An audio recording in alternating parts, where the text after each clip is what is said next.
When it comes to all 7 Hokage, they each had things that when they took office, they all strove to accomplish. For instance, Tobirama put emphasis on making better shinobi out of the younger generation and gave us things like the Chunin exams, and Naruto Uzumaki as the 7th Hokage. Naruto is absolutely no different. However, while the increase in science that started under the 6th Hokage Kakashi and ramped up even further under Naruto is the first thing you might think about when listening to changes that Naruto brought to the world's Hokage. However, there's actually something that Naruto's Hokage takes enormous pride in that sets him apart from all the other Hokage in the series. But it's not going to be the battles against Momoshiki and Kinshiki where Naruto's Hokage saved the village and the world by unleashing his enormous power when the time called for it. Instead, Naruto's Hokage takes great pride in something else that you might not have taken note of while watching Boruto's anime or reading this manga. In today's video, we're going to take a look at Naruto's surprising goal and his greatest pleasure as Hokage. The information is given to us in the Naruto story, Naruto Retsuden, and the Spiral of Destiny, which takes place after Kakashi Retsuden and Sasuke Retsuden, where Kakashi and Sasuke and Sakura have traveled to the land of Radaku, where the Sage of Six Paths once lived, when he was struggling with this deadly chakra illness towards the end of his days that came as a result of having the chakra of the 9 Biju inside of a half-human body for several decades. This same illness has now befallen Naruto after 16 years, which has led to Team 7 setting out to find the elusive polar particles to cure Naruto by looking into the past of the Sage of Six Paths. In the scene I'm going to share with you guys, Naruto standing in the Hokage office looking at a photo of his father as Hokage that hangs on the wall, while a brilliant young scientist named Amano is speaking to Naruto, and she takes note of the horrible conditions that Naruto's Hokage office is in and jumps to the conclusion that many of you guys might have had while watching the anime and seeing Naruto's Hokage in the Boruto era. Is this really the dream of the boy who wanted to become Hokage, to be surrounded by paperwork and a messy office such as this? Amano sees Naruto as a guy who not only saved the village and the world multiple times over, but helped push forward an atmosphere where scientists such as herself can take on new innovations and technology without having to worry about if they're going to be of use to shinobi in combat. If they want to make something that is of use to the general public, Naruto has no problem giving them the funds to do so, with the exception being Kakashi, who allowed these projects with limitations placed on top of them because of the political climate at the time. Amano sees the instant ramen cups and the garbage cans and the energy drinks and wonders just what is it about being Hokage that makes Naruto want to work the long hours that he does, where his own wife has to bring him a change of clothes at times and a home cooked meal so he doesn't just have to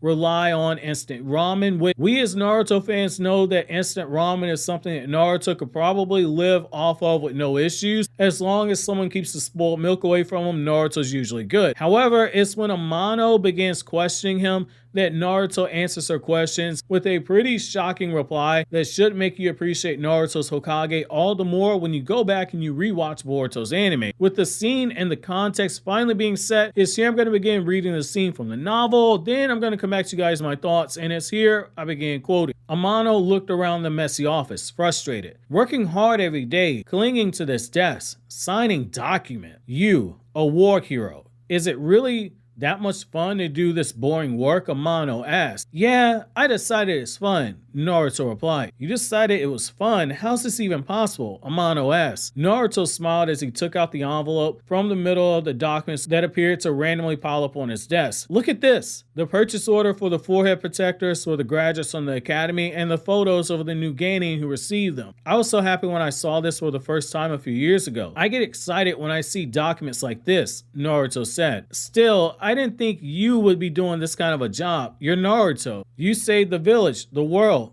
Is that all it is as Hokage? Nobody helps you with this? Amano asked. Nope, it really is me doing it. I won't let anyone help me, Naruto said. Naruto closed the folder and turned his eyes to the photographs of the previous Hokages on the wall, eyes lingering on his father before settling on Tsunade. Granny Tsunade's first job as Hokage was to treat the shinobi who were injured in battle, healing Rock Lee, healing Kakashi Sensei, healing Sasuke. When Kakashi Sensei became Hokage, he had to hold a ceremony to commemorate the war victims of the 4th Great Ninja War. I don't know what my father, the 4th Hokage, Hokage did as his first action as Hokage, but I'm sure it was unpleasant. Times were different back then, Naruto said. Naruto looked back at his father's photo. Minato Namikaze had a brilliant expression in that photo, full of willpower. If only he could see the village now, see Boruto, see Himawari. Do you know the first thing I did when I was Hokage? I gave a business permit to the sweet shop in Old Town, the burger place in New City. That's peace. Naruto laughed. I'm happy that the village has become like this, even if the desk work didn't suit me. Boruto, Himawari, the next generation's growing up before my eyes. It would be nice if my only job was to sit here in this desk and do work while that happens, but if I ever have to defend the village, I will, like the Hokage before me, like my father. I never called myself a hero, so please don't call me one, Naruto said as he looked at the photo of his father on the wall. Naruto had an amazing smile full of willpower. Amano was sure many people had been moved by that same smile. His smile was so powerful that made people want to do things well. It makes people want to do better. Her initial impression of Naruto was wrong. The reason this person was chosen to be Hokage wasn't his strength after all. Quote, what's heartbreaking about the things we just heard is that Naruto finds joy in things like signing permits for the sweet shop in Old Town and the Thunderburger spot that Boruto loves to go to, but when he's called a hero by Amano, his first reaction is to look over at the photo of his father and say don't call him a hero and that he doesn't refer to himself as a hero either. You can tell exactly what Naruto thinks of his father, who died to protect the village on the night that Naruto was born, and to a degree, you get the sense that even though Naruto's fought against beings who are way more powerful than anything Minato faced as Hokage, he still measures himself against his father, and at times even long for him to see this world at peace and to spend time with Minato's grandchildren. Naruto then goes on to tell Amano about his story, saying the things that he's been through that made him want to become Hokage. It started out as wanting to be acknowledged, but it evolved into something more. Naruto tells Amano the story about how growing up he'd have Shikamaru there with him at the academy, but once they left the academy, Shikamaru was whisked away by people in the Naruto clan who hated Naruto. Naruto had to walk home alone every day, the stares of the villagers, doors being shut in his face when he tried to enter establishments, everyone hating him, and him as a child not understanding why people accused him of murdering the fourth Hokage, someone who Naruto didn't even know at the time was his own father. That loneliness is what makes him cherish having loved ones around him now, but wanting to leave the ninja world in a better place than the one he was born into, and keeping everyone and anyone from having to go through the burden that he did